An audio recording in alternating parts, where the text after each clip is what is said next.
The third metric.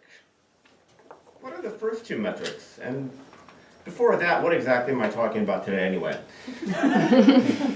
Arianna Huffington heads Huffington Post, a fairly major digital online news organization.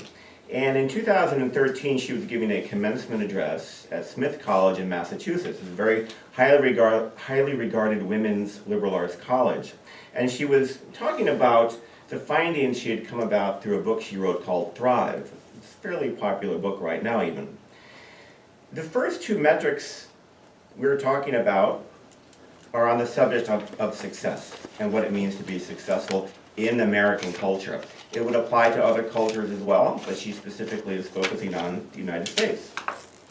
And what she is doing is asking these young graduates just about to embark upon the real world to not just achieve success, but to redefine it.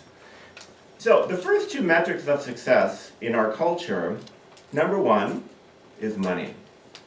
How much money do you make? What is your net worth? What kind of house do you live in? What kind of car do you drive? These are all related to the subject of money. The second metric of Arianna Huffington's speech was about power. What do you do? Who do you work for? What is the title of your position? How many people do you manage? Money and power are the first two metrics. But she says having only two metrics is like having a bar stool with only two legs. And what's going to happen if you sit on a bar stool with two legs? Unless you have really good balance, you're going to fall over pretty readily. So she said, let's have a third metric of success to complement these first two. And she said, after doing a bit of research, that she would summarize this as well-being, generally conceived. And I'll talk about that in a moment.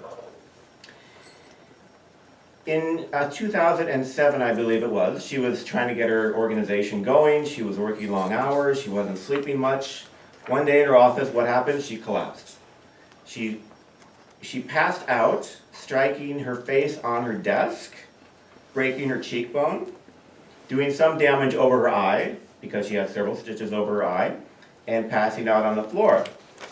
And she said that even though she had been very successful in terms of money and power in getting her organization going, when you're lying on the floor of your office, exhausted in a pool of blood, she thought this is a pretty ridiculous definition of success, which inspired her call to come up with this third metric of well-being. So what is well-being? There's several things, but before I get into that, she says the price is too high for women. But then she thought, well, but men are pretty exhausted and burning the candle at both ends too. This isn't really working for men, this focus on money and power. And so that in addition led her to come up with this third metric. Stress levels are on the rise. People aren't sleeping enough. What does this do for the bottom line? Well, what does it do for the bottom line of your health as well? She said that one of the first things that we need to do as a society is come up with a more appropriate plan for sleeping. Sleeping, very simple thing. Sleep deprivation, stress, burnout. These are standard. These are almost expected in our society. But how are they serving us? And if you're stressed and burned out and not sleeping enough, how are you doing your job any better?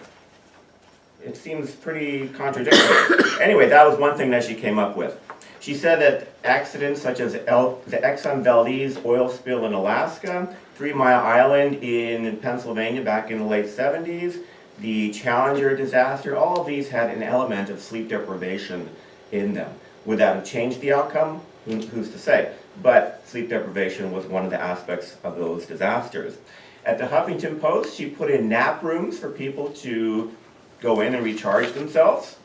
She said they're always full. She said that one time she saw 2 people emerging from a nap room afterwards. And she said as long as you get recharged, I guess the way you do it is up to you.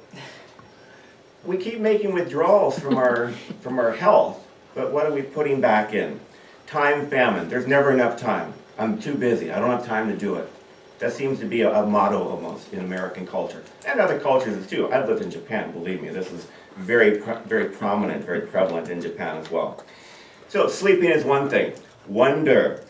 A common characteristic of children is to wonder about the universe. They think about everything. What is this? Why is this happening? As we get older, we start to lose this. And why is that? It seems like we're getting disconnected from something that's very elementary to us, very fundamental to who we are. So, sleep, wonder, wisdom. Why do intelligent people make bad decisions? Is it for a lack of information? You have an internet connection, it's probably not a lack of information. Maybe you're not asking the right question. But this hyperconnectivity that we have to our smartphones and to our computers at home, to televisions, all of this seems to be disconnecting us from our wisdom. So we have information, we have the ability to get it, but we're lacking something because we're so connected. She's saying that as someone who heads a digital news organization. She says we're too connected, which is, I found interesting. Hyperconnectivity replaces wisdom, is what she says. You can have one or the other. You can adjust it. You can work on the balance. But in any case, wonder replaces wisdom. Finally, giving through service, compassion, empathy, helping others less fortunate. When you have something to give, you feel wealthier. So I have so much I can give. When you don't feel like you don't have anything to give, you feel like you don't have as much. Giving is a way of helping you feel enriched. So, in summary, the current two metrics of focusing exclusively on money and power, they're not working for women, they're not working for men either, they're not really working for our planet because we just seem to be withdrawing. What about putting back in? What about contribution? The third metric of well-being can redefine, reorient, and maybe even do some revolutionary work if we were to put it in practice. The results can be more grace, more empathy, and possibly even more peace. And as she ended her speech, I will end mine. Onward, inward, upward. Thank you.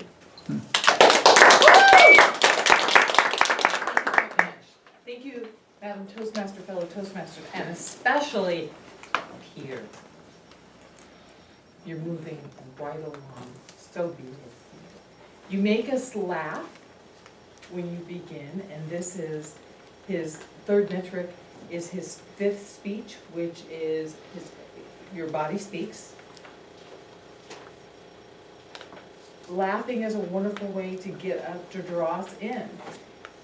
You told us about the first and second metric that had been missed right away. Your purpose was clear. You told us. That's something we want from all of you, is to first tell us what the heck you're talking about, and you certainly did that. Money and power are the first two. Leaving off that third thing that we're anticipating, well, what could that possibly be? You did let us hang there for a second, which is always a wonderful thing to do, so please continue that. Your health and well-being. But this was your body speaks. You had excellent eye contact, even though you're using notes still. But that eye contact is your strong suit. Once you let go of those notes and you're looking at us, what a marvelous thing that's going to be. Your hand gestures are natural. You're busy going back and forth and telling us this and that. But using your body in totality would be much more effective. Moving it this way and that way, even if you still have your notes as a crib, you could still be doing this just a tiny bit. Again, the idea of the speech was your body speaks, not just your hands. You stumbled over your words a little bit. I encourage you to take a breath. Stop for a second. We'll wait. Don't run on those sentences. Two people napping together? Great joke. Give us a moment. And maybe a little shrug enough.